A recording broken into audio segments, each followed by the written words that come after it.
Muito bom dia, e é nessa fidelidade que nós sentimos prazer. Queria conversar com vocês nessa manhã, a partir do texto de Lucas capítulo 2, sobre prazer. Acho que é um tema que a gente fala pouco na igreja. A gente acaba falando muito sobre resiliência em meio à dor, a gente fala muito sobre esperança em meio às adversidades, a gente, por conta das nossas origens, acaba enfatizando bastante nos problemas, nos desafios da vida, e a gente fala muito pouco sobre prazer.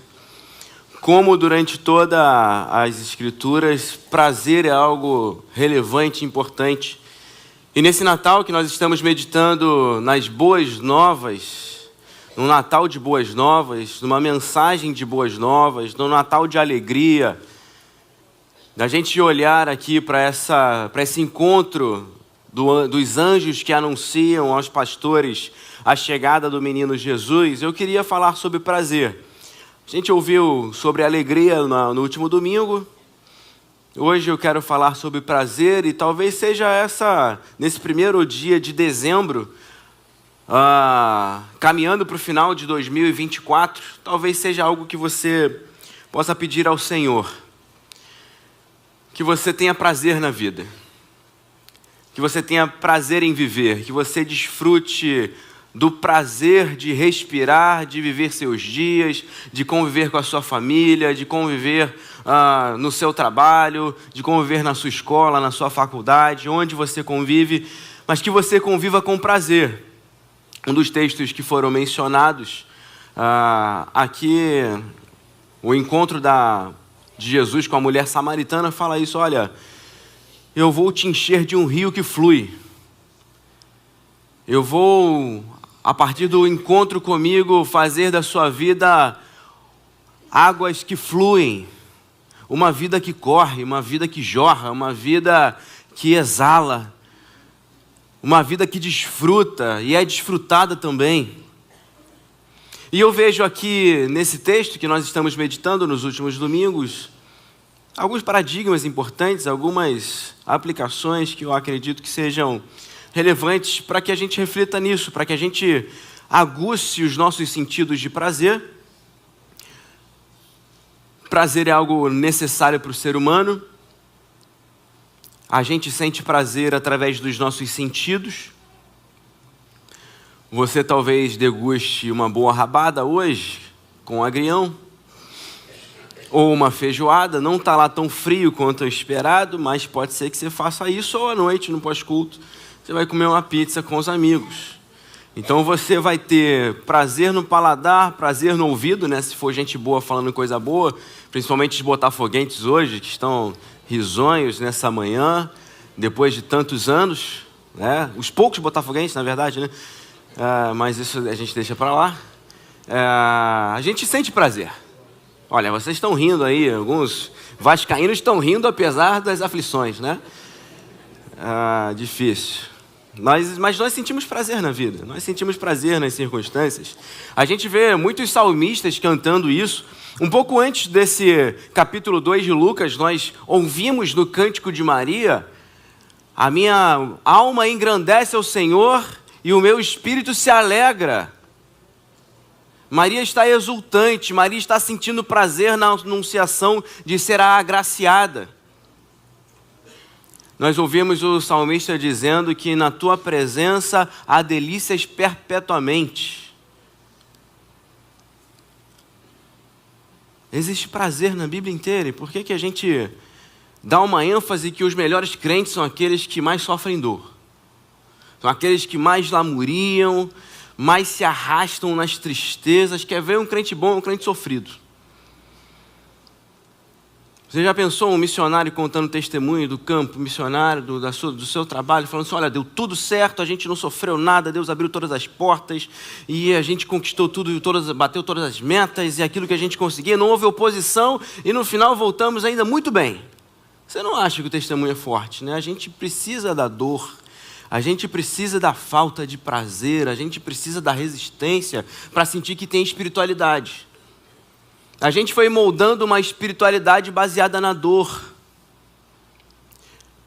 E a gente vai vivendo um filósofo, sociólogo desse tempo, Byung-Chul Han, que é o autor de Sociedade do Cansaço, ele tem um outro livro chamado Sociedade Paliativa. E a gente vai vendo a sociedade paliativa, que ele descreve no livro, como uma sociedade que o tempo inteiro busca alívio. Nunca busca solução. Nunca busca a energia de resolver ou a força necessária para enfrentar a vida com disposição, apesar das aflições, apesar dos desafios, apesar dos trabalhos. E a gente vive uma sociedade terapêutica que faz terapia para se aliviar e não terapia para encontrar soluções. Porque o objetivo do seu terapeuta com você não é só aliviar sua dor. O objetivo do seu terapeuta é te ajudar a formular melhor a vida, se entender diante da vida, para que você, enfim, tome decisões práticas e concretas e mude a vida. O objetivo do Evangelho também não é só te aliviar. Talvez você tenha vindo aqui nessa manhã falando, olha, se eu preciso entrar num lugar que me dê expectativa e esperança, eu preciso entrar num lugar que vai me fazer bem, num lugar de paz, e eu vou sair daqui aliviado. Mas o objetivo do Evangelho não é só um alívio, como um anestésico. O objetivo do Evangelho é organizar a sua mente, transformar a sua mente, para que com essa mente renovada em Cristo Jesus, a gente enfrente os nossos desafios com prazer e construa uma vida digna e de louvor e glória ao nosso Deus. Não estamos falando só de alívio aqui. Não estamos procurando religião de alívio, momento de alívio, cântico de alívio. Estamos nos encontrando com um grande eu sou, estamos na presença do nosso Mestre que nos dá direções e que é o caminho a percorrer. Mas nessa busca por prazer nós precisamos entender algumas coisas, e algumas coisas eu queria tirar aqui desse texto. A primeira coisa que me chama a atenção, e eu vou ler hoje a partir do verso 1 desse capítulo 2, é a forma que Lucas começa essa narrativa. Então, Lucas capítulo 2, a partir do verso 1, está escrito assim: naqueles dias, César Augusto, pelo título César, você já sabe que está falando de um grande líder, publicou um decreto ordenando o recenseamento de todo o Império Romano. Então, Lucas está aqui ampliando. Estamos falando do grande império dominante da época. Estamos falando do grande Império Romano. Estamos falando do grande líder, estamos falando das grandes cidades que fazem parte e que compõem esse império. Verso 2, esse foi o primeiro recenseamento feito quando Quirino era governador da Síria. E todos iam para a sua cidade natal a fim de alistar-se, uma grande movimentação em todo o Império Romano. E aí Lucas começa a tratar de particularidades. Assim José também foi da cidade de Nazaré da Galileia para a Judéia, para Belém, cidade de Davi, porque pertencia à casa e à linhagem de Davi. Ele foi a fim de alistar-se com Maria, que lhe estava prometida em casamento e esperava um filho. Enquanto estavam lá, chegou o tempo de nascer o bebê. E ela deu à luz o seu primogênito, envolveu em panos e o colocou numa manjedoura, porque não havia lugar para eles na hospedaria. Lucas começa no Império Romano com César Augusto e termina com um bebê na manjedoura. Lucas começa falando de toda a movimentação do Império Romano, mas dá ênfase, dá luz ao movimento de um jovem casal que estava aguardando um filho e que, por não ter um lugar para repousar seu filho, o coloca numa manjedoura. A gente vai ler o prolongamento do texto, a gente já tem lido esse texto em alguns domingos aqui, mas o texto que se segue, a narrativa que se segue é o encontro dos pastores, o anúncio dos anjos, a ida dos pastores, a manjedoura e o louvor desses pastores diante do bebê Jesus. A primeira coisa que eu queria destacar aqui sobre prazer, o que enxergo nesse texto aqui é essa identificação do autor Lucas com o que é importante e relevante mesmo num contexto grandioso. Lucas, em detrimento de todo o Império Romano, ele poderia falar das grandes cidades que se movimentaram, ele poderia fazer descrições econômicas, as diferenças econômicas. O leitor, talvez, aqui desse primeiro texto, esteja, a partir desse início de Lucas, falando, nossa, ele vai falar do Império Romano, ele vai falar das grandes obras, ele vai falar das grandes cidades, ele vai falar das grandes personalidades que estão vivendo nesse império, mas Lucas está aqui definindo o que é importante para ele. O importante é o nascimento do bebê Jesus. O que traz luz a essa história que está acontecendo em todo o império, o grande fato que é relevante nesse império, a grande movimentação que está acontecendo é o nascimento do bebê Jesus.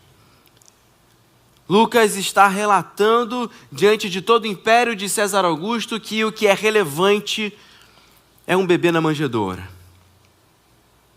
Para que a gente desfrute da vida, a gente precisa ter uma definição muito clara do que é importante para nós. Para a gente realmente desfrutar dos nossos dias, a gente precisa definir no meio de contextos amplos e complexos. A gente precisa ter muito claro, muito aguçado esse sentimento de que nós temos aquilo que é precioso para a nossa vida. Como nós temos sido arrastados por uma vida ansiosa em buscar o prazer lá na frente. Nós vivemos a vida como se o prazer estivesse no próximo passo. Como se o prazer estivesse no próximo gole, na próxima festa, na próxima compra, na próxima formação. Nós estamos sempre olhando o prazer à frente. Como se o prazer fosse chegar, como se as coisas que importam ainda não tivessem chegado na nossa vida. Nós perdemos esse sentido de prazer, de desfrute, de satisfação na vida. E aqui me aproprio da primeira encíclica do Papa Bento XVI, se não me engano, 2005, 2006, não lembro agora. Primeira encíclica de Bento XVI, ele escreve a partir de 1 João, Deus caritas est, Deus é amor. E uma das coisas que ele escreve na sua encíclica, que acho muito interessante para a nossa reflexão nessa manhã, é que o prazer humano só é desfrutado em sua integridade quando nós conseguimos juntar corpo e alma. Ele está falando num contexto do amor eros, dos prazeres carnais, e ele convida a gente a aguçar os prazeres que vão além da carne, mas que conseguem unir a carne e a nossa alma e dão desfrute para o nosso espírito. Nós vivemos numa sociedade muito hipersexualizada, nós vivemos numa sociedade hiperglamourizada, vivemos numa sociedade consumista, com muita tecnologia, nós vivemos na sociedade do entretenimento, mas nós vivemos numa sociedade adoecida pela tristeza. Nós estamos cheios de prazeres superficiais, estamos cheios de prazeres carnais, e não falo num sentido de moralidade, não estou falando nesse sentido, estou falando num sentido de que a nossa esfera de prazer é superficial e a gente não consegue satisfazer a alma, porque é só relação corpórea, é só relação carnal. Até mesmo falando sobre sexualidade, o prazer sexual só é vivido quando existe integridade de amor e relação, confiança, respeito mútuo. Até mesmo um prazer carnal, um prazer físico só é vivido quando corpo e alma estão unidos em si. Quando são profundos em si. Quando há realmente vida existindo. E é por isso que talvez o convite desse Natal é que a gente repense as nossas rotinas de prazer. Repense esses significados do que é importante para nós. E que a gente relembre que há importância na sua família. Não no que sua família se tornará, não no momento financeiro que você busca para sua família, não nas circunstâncias do seu lar, ou um lugar para se morar, um lugar para se viver novo, um lugar longe das dificuldades da violência do Rio de Janeiro. A felicidade e a importância por ter a sua família no lugar onde você tem ela. Porque ela está lá. E há prazer no desfrute da família, mesmo com as adversidades que estão ao redor do seu lar. Porque a sua família está lá.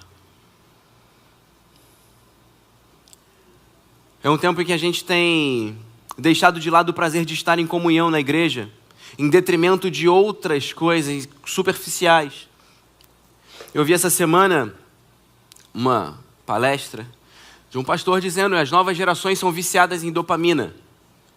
Os estímulos visuais que as novas gerações recebem as fazem viciadas em dopaminas. E eu falo em novas gerações, você está incluso, porque todo mundo que usa a tela está viciado em dopamina.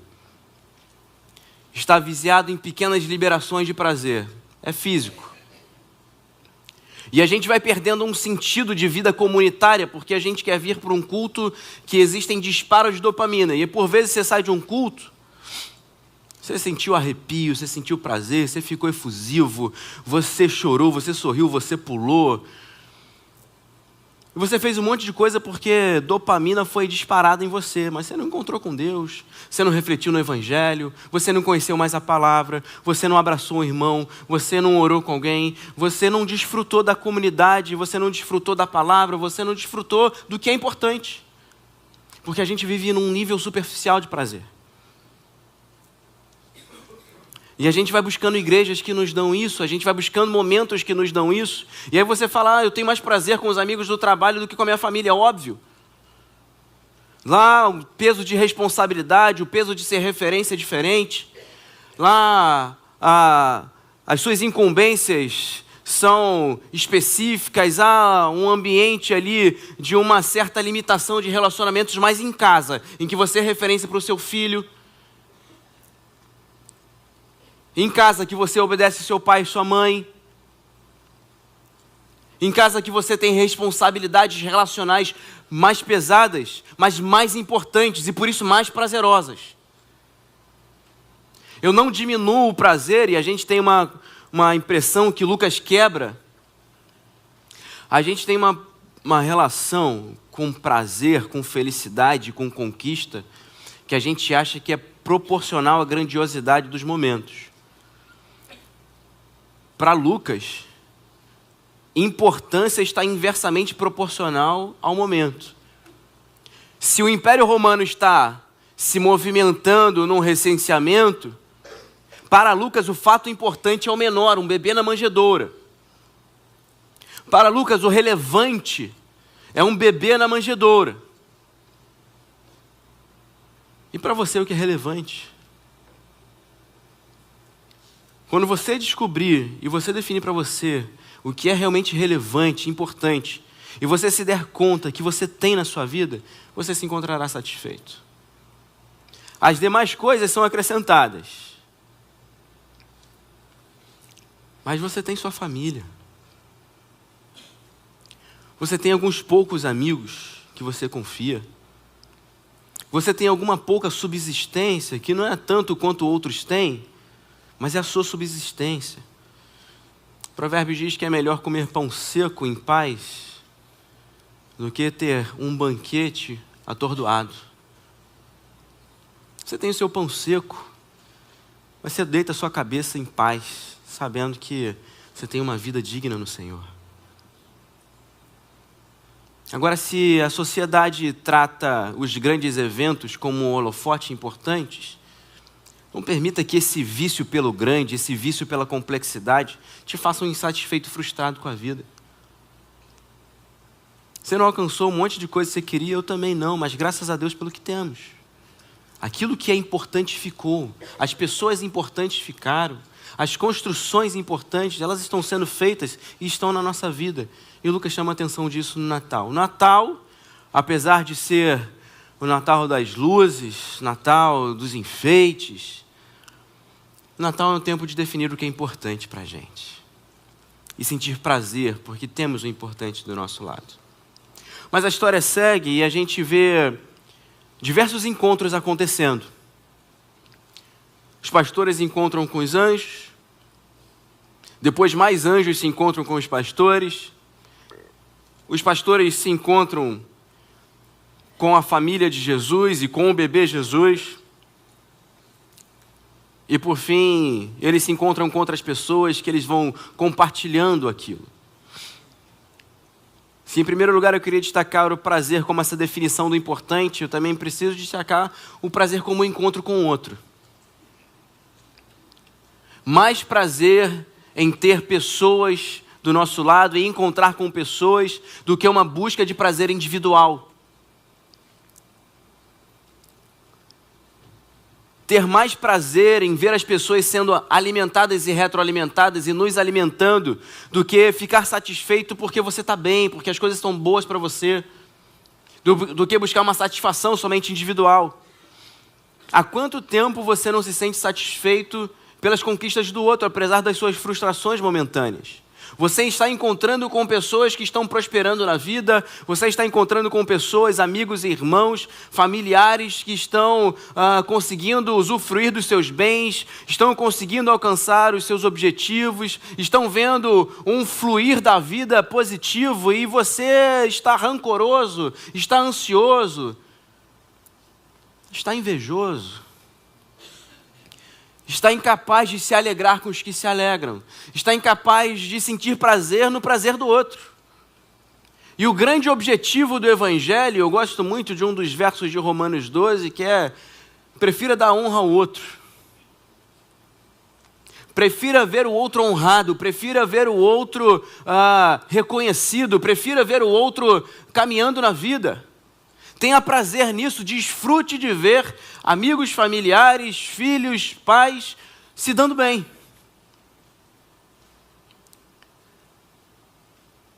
É no encontro que a gente se satisfaz.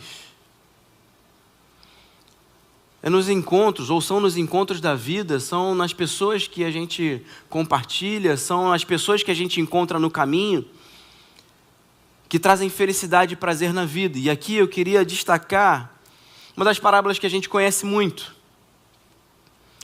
que é a parábola do bom samaritano, em que o samaritano, apesar de ter a sua caminhada, sente talvez ali algum prazer. E aqui, me apropriando de uma filosofia, diz que por mais que nós sejamos altruístas, nós somos altruístas para o nosso próprio prazer. O samaritano, querendo satisfazer a sua necessidade de ser generoso, para olhar isso numa perspectiva do prazer, o samaritano tendo uma necessidade em si, ou tendo uma peculiaridade de suprir a sua necessidade de ser generoso, o seu ímpeto de ver prazer na generosidade, ele para o seu caminho, socorre aquele ferido, paga ali as suas despesas e exerce graça. Talvez uma das coisas que nós mais precisamos voltar a aguçar e usar o Natal como um momento de reflexão é isso. Nós estamos suprindo a nossa necessidade de sermos generosos? Ou essa necessidade mesmo já se esvaiu de nós? Ou nem ter a necessidade de satisfazer a nossa necessidade temos mais? Talvez não sejamos mais generosos, mas nem temos mais em nós esse prazer da generosidade, esse prazer do serviço, esse prazer de ver pessoas sendo abençoadas, esse prazer de falar conscientemente: nossa, eu fiz parte daquilo. Houve um movimento, houve uma ação e eu fiz parte daquilo. Esse grato e humilde: eu fui usado por Deus. Quem já sentiu essa sensação de ser usada por Deus? Isso é um prazer enorme. É um prazer incomparável. Você pode ganhar alguma coisa, você pode receber uma bênção de alguém, você pode alcançar algo que você estava há muito tempo buscando, mas nada se compara quando você vê que algo bom saiu de você. Quando você vê o que através das suas mãos, através da sua doação, do seu trabalho, uma vida foi abençoada.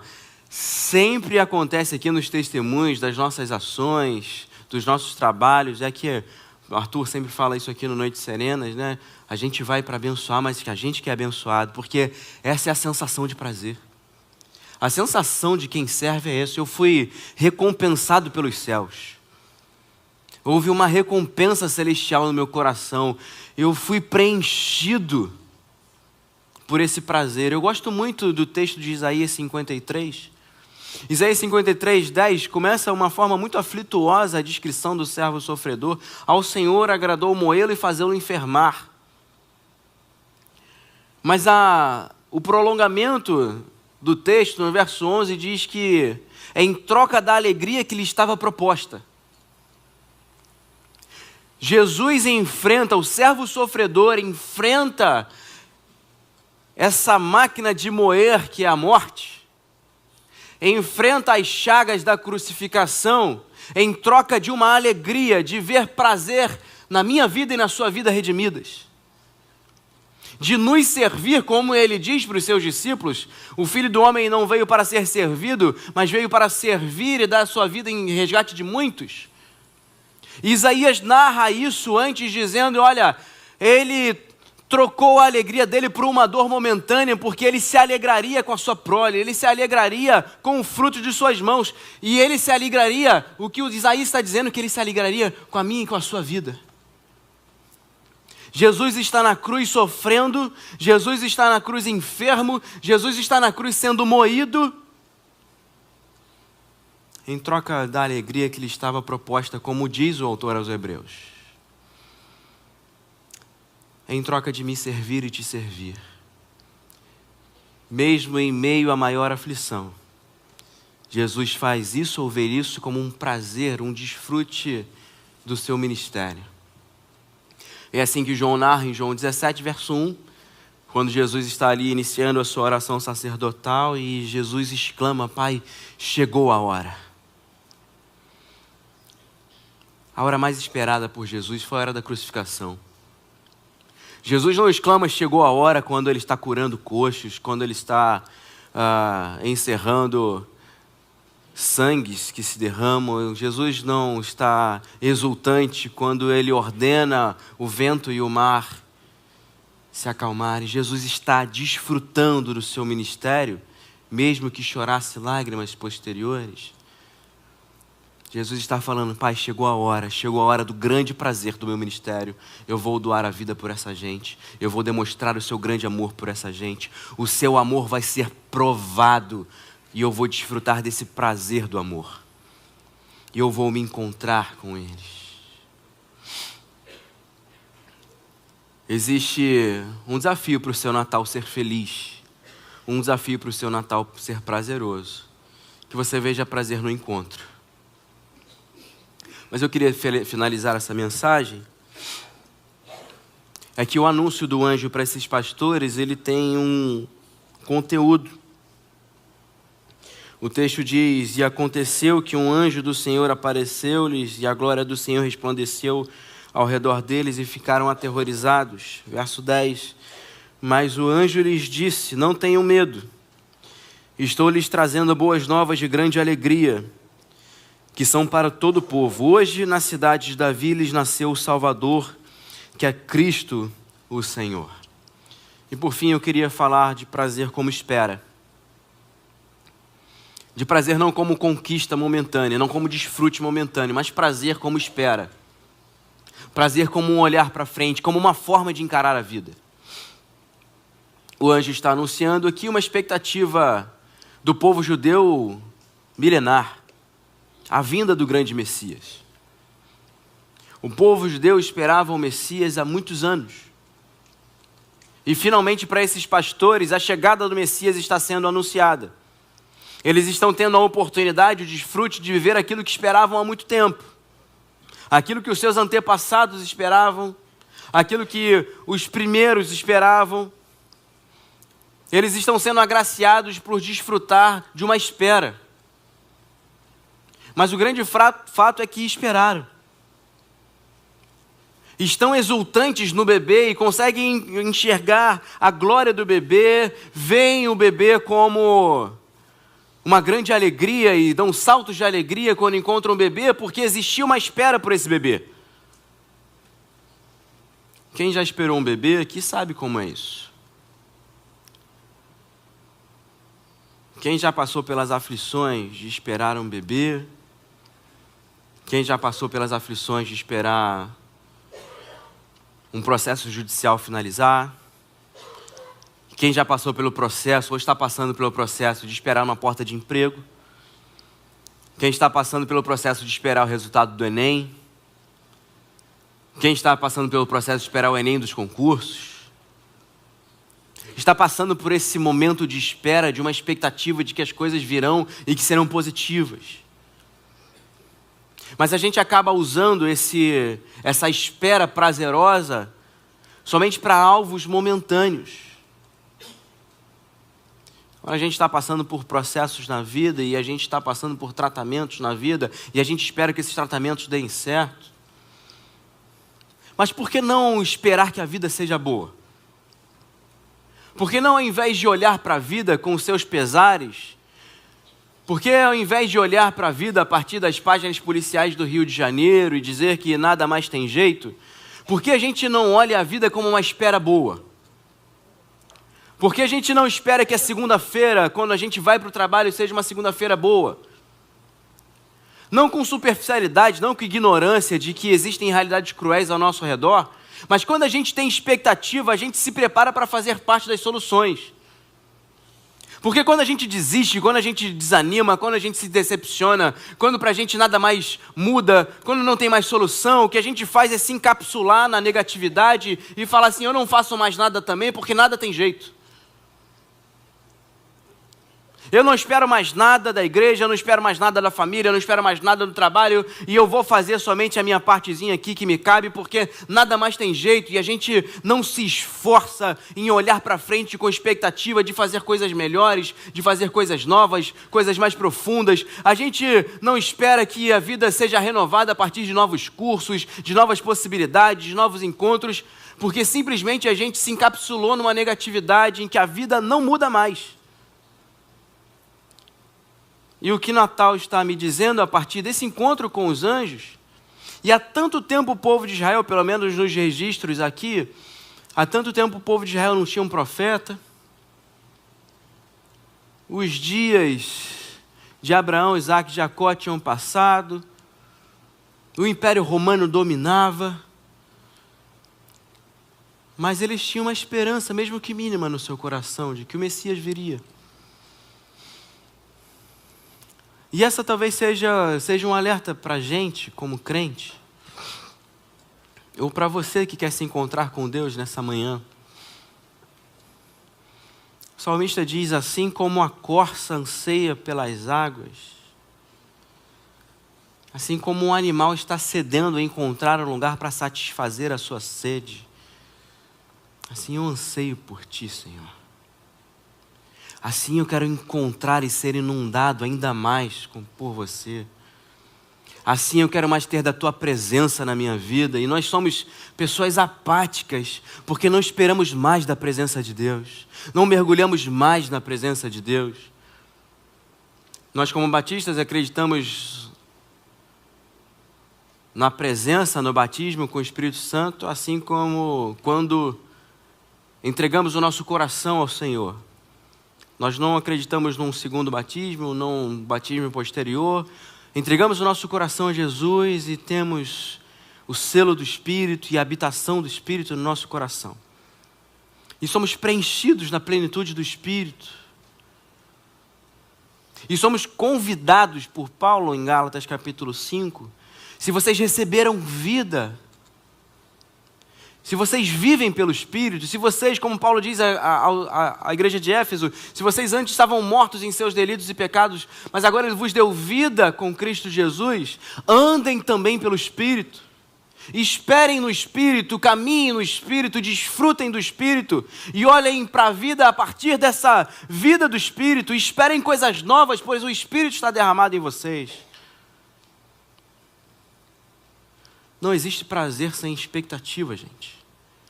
Não existe prazer na vida se eu continuo olhando para os meus dias numa melancolia repetindo o que eu disse na semana passada, e digo várias vezes, se a gente continua olhando para trás ou continua olhando a vida no retrovisor. E a grande verdade é que a gente fica nostálgico de um passado que a gente também reclamava.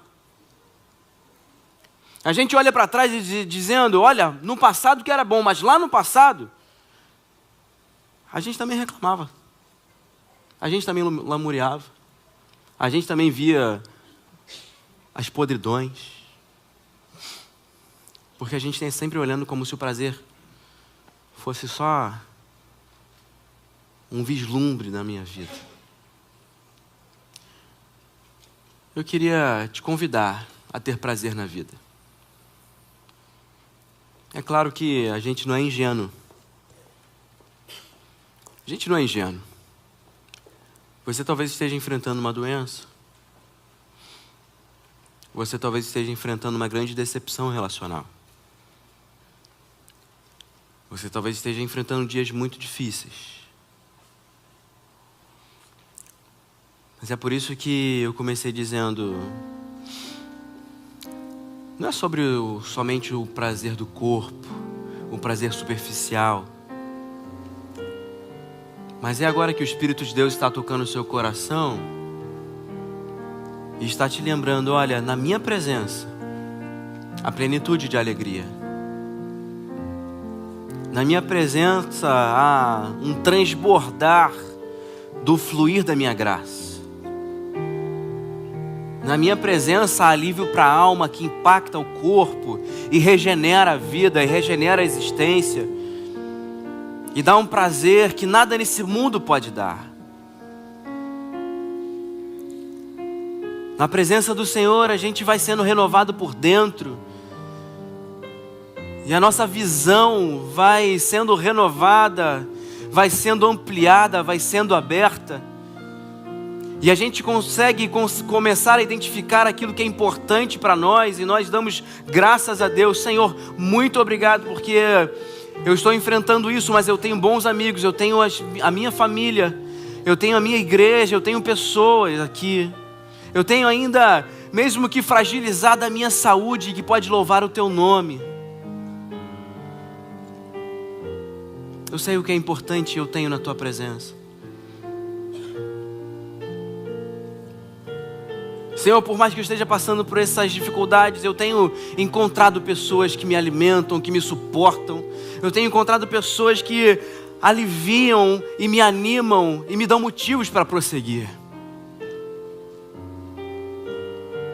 Senhor, por mais que agora esteja difícil, eu olho para frente através da luz do Teu Evangelho e eu espero em Ti, Senhor. Ah, Senhor, eu espero no poder do Teu nome. Ah, Deus, eu espero na Tua presença e eu anseio pela Tua presença como um sedento anseia pelas águas, Senhor. Eu espero em Ti, Senhor, e não permita que nada possa tornar opaca a minha visão, nada possa tornar a minha visão negativa demais a ponto de não achar que há uma esperança da Tua glória para mim. Renova, Senhor, nossos dias, renova a Tua presença sobre nós, renova os nossos encontros contigo, renova a nossa expectativa no Senhor, renova, Senhor, o nosso amor pela família, pela igreja, pelas boas coisas, Senhor. Nos dá prazer em alimentarmos pessoas, em sermos boas notícias para os outros, Senhor. Que sintamos prazer, Deus, ao encontrarmos outras pessoas que carecem de nós. Renova o nosso coração, Pai, para que voltemos a ter uma vida prazerosa, não superficial, não efêmera, não imoral, Senhor, mas um prazer que corre da alma, impacta o corpo e satisfaz a nossa existência. É isso, Senhor, que eu te peço, em nome de Jesus, amém e amém. Você pode ficar de pé comigo, nós vamos cantar para finalizar esse culto.